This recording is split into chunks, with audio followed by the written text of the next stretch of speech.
Hi guys, ఈరోజైతే captaincy task జరుగుతుంది కదా.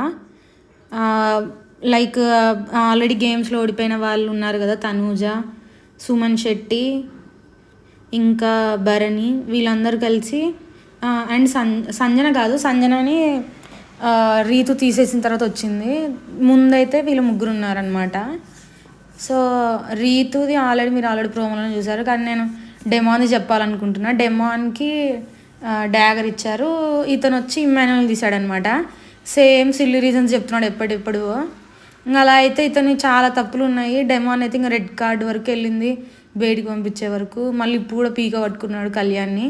అది ఇంటెన్షనల్ కాదంటున్నారు, కానీ ఇంటెన్షనల్గా అయినా అన్ఇంటెన్షనల్గా అయినా ఎవరినేమి ఎవరిని ఇరిటేట్ చేయకూడదు కదా. కావాలని ప్రతిసారి మొన్నటి వరకు కళ్యాణ్ మీద పగబట్టాడు, ఇప్పుడు ఇమ్మాన్యువల్ మీద పగబట్టాడు అన్నట్టుంది. మొన్నటి వరకు కళ్యాణ్ ఎన్ని టాస్క్లో తీసేశాడో, ఇప్పుడు సడన్గా ఇమ్మాన్యువల్ని పట్టుకున్నాడు. అది కూడా ఏం పాయింట్ చెప్తున్నాడు, ఫస్ట్ వీక్లో సెకండ్ వీక్లో అట్లా చేసినావన్నా. అప్పుడంతా ఏం చేశాడు చెప్పకుండా, ఇప్పుడేమో పాప ఇమ్మ ఏడుస్తున్నాడు. అంటే తను క్యాప్టెన్ ఎలా అవుతాడో లేదో అది తర్వాత విషయం, కానీ మన నామినేషన్ చేసేటప్పుడు ఏడ్చుకుంటూ యాక్టింగ్ చేసి ఇప్పుడేమో అతన్నే తీసేసి మళ్ళీ అంటే తన ఏడుపు ఫేకే కదా. అన్నిసార్లు ఎందుకు బాధ పెడుతున్నాడు మరి? నిజంగా అంత మంచోడై ఉంటే, అంత నిజంగా కావాలని ఏడ్చుంటే, కావాలని కాదు నిజాయితీగా ఏడ్చుంటే మళ్ళీ తీయాలనుకోడు కదా తననే. ఇప్పుడు 2 days తీశాడు, మళ్ళీ వచ్చి ఓదారుస్తున్నాడు. ఎవరు మాత్రం ఎలా వింటారు? ఏం చెప్తున్నాడు, రాము రాథోడ్ ఇమ్మాన్యువల్ సంచాలక లెక్క చేశారు కదా, అందులో నువ్వు సంచాలక లెక్క నువ్వు ఫెయిల్ అయ్యావు కాబట్టి నిన్ను పంపించేద్దాం అనుకుంటున్నాను అన్న, నువ్వు క్యాప్టెన్ కానీ అర్హత లేదు అన్నాడు. కానీ ఇది ఎప్పుడో జరిగిన విషయం కదా. రాము రాథోడ్ పోయి చాలా రోజులు అయింది. ఆ ఇన్సిడెంట్ జరిగి కూడా చాలా వీక్స్ బ్యాక్ జరిగింది. అప్పుడు ఏం చేశాడో నాకు తెలియదు మరి. అప్పుడంతా రీతు డెమోన్ వీళ్ళిద్దరూ పెయిర్ కదా ఆ గేమ్లో, బెలూన్ టాస్క్లో. సో అప్పుడు తప్పు జరిగింది అన్నప్పుడు అందరూ వెళ్ళి రామునే తిట్టాడు, ఇంక్లూడింగ్ రీతు డెమోన్ వీళ్ళిద్దరు కూడా రాము రాథోడ్ని తిట్టారు. ఎందుకో తిట్టి అప్పుడు అంత సేఫ్ ఆడేసి ఇప్పుడు వచ్చి సడన్గా ఇమ్మాన్యువల్ అన్న నువ్వే తప్పు చేసావంటే మరి అప్పుడే చెప్పొచ్చు కదా అంటే ఇంకా మాట దాటేస్తాడు, ఇంకేం చెప్పడు.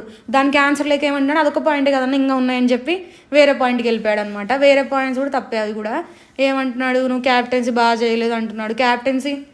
యాక్చువల్గా క్యాప్టెన్సీ బాగా జరిగింది, ఇమ్మాన్యువల్ బాగా చేశాడు. ఇంకా 3 times క్యాప్టెన్ అయ్యాడు, దాంట్లో ఒకసారి త్యాగం చేసినా మిగతా 2 సార్లు బాగా చేశాడు.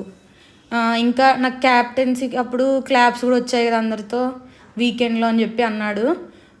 అప్పుడు సంజన తనూజ తనకు సపోర్ట్ చేశారు ఇమ్ముకి ఈరోజు. సంజన అయితే ఎప్పుడు చేస్తున్నాడు, బట్ తనూజ ఈరోజు పాపం కరెక్ట్ పాయింట్స్ తీసింది వచ్చి. అప్పుడు డెమాన్కి నోట్లో మాట కూడా రాలేదు.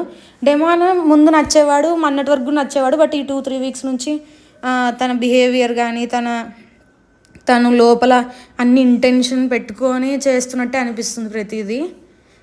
అంటే ప్రతి విషయంలో తన సెల్ఫిష్నెస్ కనిపిస్తూ ఉంటుంది. ఇంకా తనూజ వచ్చి చెప్పిందనమాట, రాము రాథోడ్ తప్పని అన్నావు అప్పుడు, ఇప్పుడు ఎందుకు మరి ఇమ్ము అని చెప్తున్నావు. అప్పుడంతా ఏం చేశారు మరి, అందరేమో రాము రాథోడ్ తప్పు అని చెప్పి అతను నెక్స్ట్ 2-3 weeks వరకు అదే పాయింట్ మీద నామినేట్ చేశాడు, కళ్యాణ్ డెమాన్ వీళ్ళందరూ. మరి అప్పుడంతా ఏం చేశారో నాకు తెలీదు.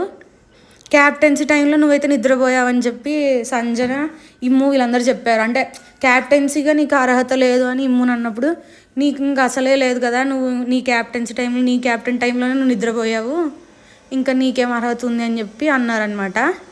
నాకు కూడా అదే అనిపించింది. డెమోన్ ఈ మధ్య ఎప్పుడు కరెక్ట్ పాయింట్లు చెప్పలేడు, చెప్పిన దానికి ఎవరైనా క్వశ్చన్ చేస్తే తిరిగి దాన్ని డిఫెండ్ కూడా చేసుకోలేడు సరిగ్గా. అంటే డిఫెన్సివ్ స్కిల్స్ లేవు, ఆర్గ్యుమెంట్ స్కిల్స్ లేవు, ఏమీ లేవు. జస్ట్ ఫిజికల్ టాస్క్లు ఆడగలడు అంతే.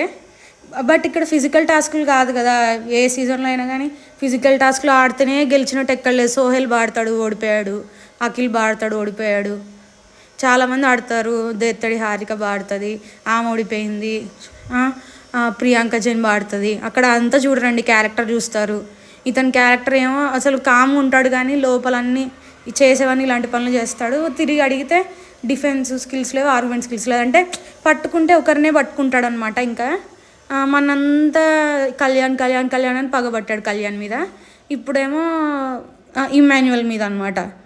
అది కరెక్ట్ కాదు కదా, ఒకరినే టార్గెట్ చేయడం పదే పదే. ఆల్రెడీ పాయింట్స్ చెప్పావు కదా, మళ్ళీ ఎందుకు చెప్తున్నావు అని అడిగితే దాని దగ్గర కూడా ఆన్సర్ ఉండదు మళ్ళీ. ఇంకా మళ్ళీ ఆ రోజు ఎందుకు ఏడ్చావు మరి, ఏడ్చి యాక్టింగ్ చేయొద్దు, ఏడ్చకుండా చెప్పు మరి. ఆ రోజు ఏమో నిన్ను చేస్తుంటే నాకు చాలా బాధగా ఉందన్నా అని చెప్పి ఏడ్చాడు. అసలు ఎందుకు ఏడుస్తాడో అర్థం కాదు. అది కూడా ఫేక్ యాక్టింగే. వేయడానికి వచ్చే ముందు వరకు నవ్వుతూ వచ్చాడు, స్టార్టింగ్ మాత్రం అంటే ఫిక్స్ అయ్యాడు అనమాట. ఇప్పుడు వేసేటప్పుడు కరెక్ట్గా ఏడ్చాలి అని చెప్పి. అంత ముందు వరకు అంతా డల్గా లేడు, మళ్ళీ అప్పుడు కూడా నవ్వుతూ ఉన్నాడు. కరెక్ట్ పాయింట్ చెప్పేటప్పుడు ఏడుస్తున్నాడు అనమాట. ఇంకా అది యాక్టింగ్ అనే కదా అనుకుంటారు ఎవరైనా కానీ. నన్ను నువ్వు రెబెల్ టాస్క్లో తీసేసావు కదన్నా అంటున్నాడు. అసలు అక్కడ ఇమ్మాన్యుల్ తీయడం ఏముంది, అక్కడ చాలా ఓట్స్ తనకు పడ్డాయి. అదేంది ఇమ్మాన్యుల్ ఓటు వల్ల పోలేదండి ఆ రోజు. ఇతను తీయాలని చెప్పి తీయలేదు, బికాజ్ తన ఆపోజిట్ టీంలో ఉన్నాడు, వీళ్ళు గెలిచాలనుకుంటారు కాబట్టి తీశారు. అది కూడా వాళ్ళొక్కటి తీయలేదు, మిగతా అందరి టీమ్స్ ఓటేశారు తనకి, డెమాన్కి. ఓన్లీ ఇమ్మాన్యుల్ వేసినట్టు ఇమ్మాన్యుల్ని పగబట్టుకున్నాడు ఏంటో. అలా అయితే రీతు కూడా మాట ఇచ్చి చాలాసార్లు తీసేసింది. మరి అదైతే క్వశ్చన్ చేయరు. మీ ఒపీనియన్ ఏంటో కామెంట్ చేయండి. బాయ్.